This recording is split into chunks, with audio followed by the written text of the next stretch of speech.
بسم اللہ الرحمن الرحیم۔ حضرت علی رضی اللہ تعالیٰ عنہ ایک روز مسجد میں داخل ہوئے تو ایک شخص ہزار قطار رو رہا تھا۔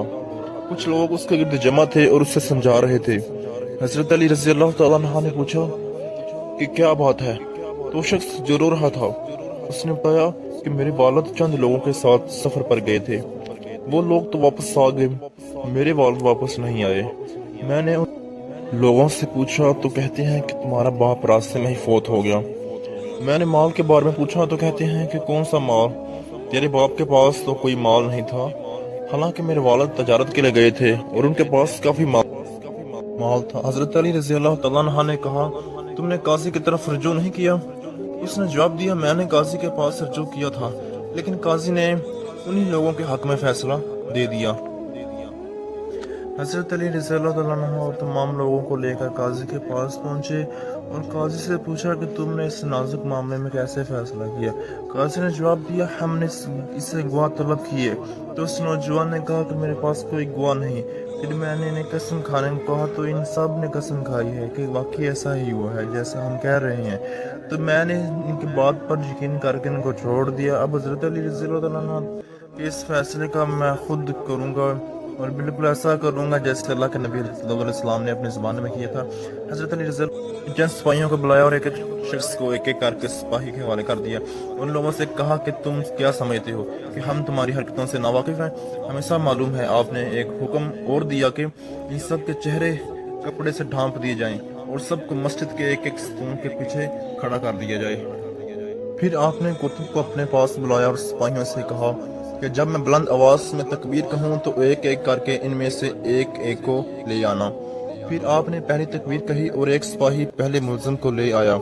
حضرت علی رضی اللہ تعالیٰ عنہ نے اس کو اپنے سامنے بٹھا کر حکم دیا کہ اس کے چہرے سے کپڑے کو ہٹا دو اور کاتب کو کہا کہ میرا سوال اور اس کا جواب قلم بند کرو۔ حضرت علی نے اس سے پوچھا کہ تم کس دن اس کے پاس اور اس کے ساتھ روانہ ہوئے تھے؟ اس نے جواب دیا فلاں دن فلاں مہینے میں۔ کہاں کس مقام پر پہنچے کہ اس مقام پر پہنچے؟ تو حضرت علی رضی اللہ تعالیٰ عنہ نے پوچھا کہ مرنے والے کو کیا مرض لاحق تھا؟ اس نے بتایا کہ فلاں مرض لاحق تھا۔ پوچھا کتنے دن بیمار رہا؟ اس نے بتایا کہ اتنے دن۔ پوچھا کس دن مرا؟ تو اس نے کہا فلاں دن۔ اب ساری باتیں کاتب نوٹ کر رہا تھا۔ پھر حضرت علی رضی اللہ تعالیٰ عنہ نے ایک اور سوال کیا کہ جس دن مرا تو کس نے اسے غسل دیا اور کس نے اس کے کفن دفن کا فریضہ ادا کیا اور کس نے نماز جنازہ ادا کی؟ اس نے کہا کہ فلاں آدمی نے۔ کاتب نے سب نوٹ کیا۔ یہ سارے سوال حضرت علی نے اس سے کیے۔ اس سارے مکالمے کی آواز باقی کسی ملزم کے کانوں تک نہیں جا رہی تھی، وہ سب اس سے بے خبر تھے۔ حضرت علی نے دوبارہ بلند آواز میں تکبیر کہی اور اس کے ساتھ ہی دوسرے ملزم کو پیش کیا گیا۔ حضرت علی رضی اللہ تعالیٰ عنہ نے دوسرے ملزم سے سوال پوچھنا شروع کیا اور کہا کہ تمہیں کیا لگتا ہے؟ تمہیں کچھ معلوم نہیں؟ ہمیں سب معلوم ہو گیا ہے۔ اب اس نے سوچا کہ اس سے پہلے نے سب کچھ بتا دیا ہے اور وہ کہنے لگا میں ان کے ساتھ ضرور تھا مگر میں اس قتل میں راضی نہیں تھا، باقی سب راضی تھے اور ان سب نے مل کر اس نوجوان کے باپ کو قتل کر دیا ہے۔ اب یہ ملزم کا اعتراف وہ کاتب اور مسجد میں بیٹھے سب لوگ سن رہے تھے۔ اب اگلے ملزم کو لایا گیا اور اس نے بھی اقرار جرم کر لیا۔ اس طرح آتے آتے سب ملزموں نے اقرار جرم کر لیا کہ ہم سب نے مل کر اس جوان کے باپ کو مارا ہے اور اس کے مال کو بھی ہم نے آپس میں بانٹا ہے۔ جس طرح حضرت علی رضی اللہ تعالیٰ عنہ نے پیچیدہ کیس کو آسان طریقے میں نمٹایا اور پھر حضرت علی رضی اللہ تعالیٰ عنہ نے اس نوجوان کے حق میں فیصلہ سنا دیا۔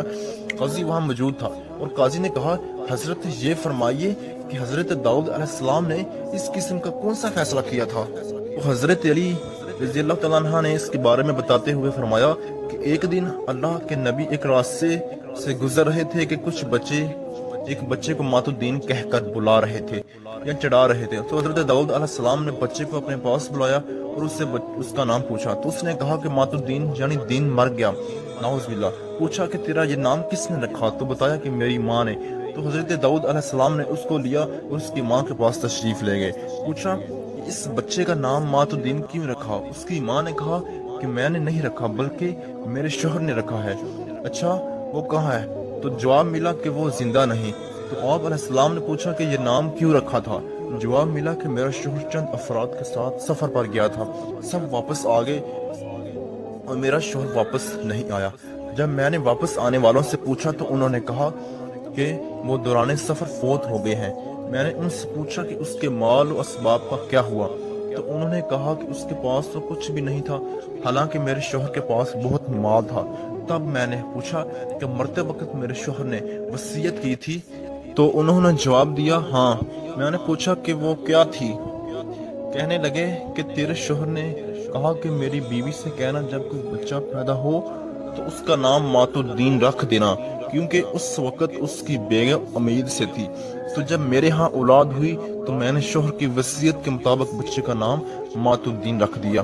اب حضرت داؤد علیہ السلام نے پوچھا کہ کیا وہ لوگ ابھی زندہ ہیں جو واپس آ گئے تھے؟ اس نے کہا جی ہاں زندہ ہیں۔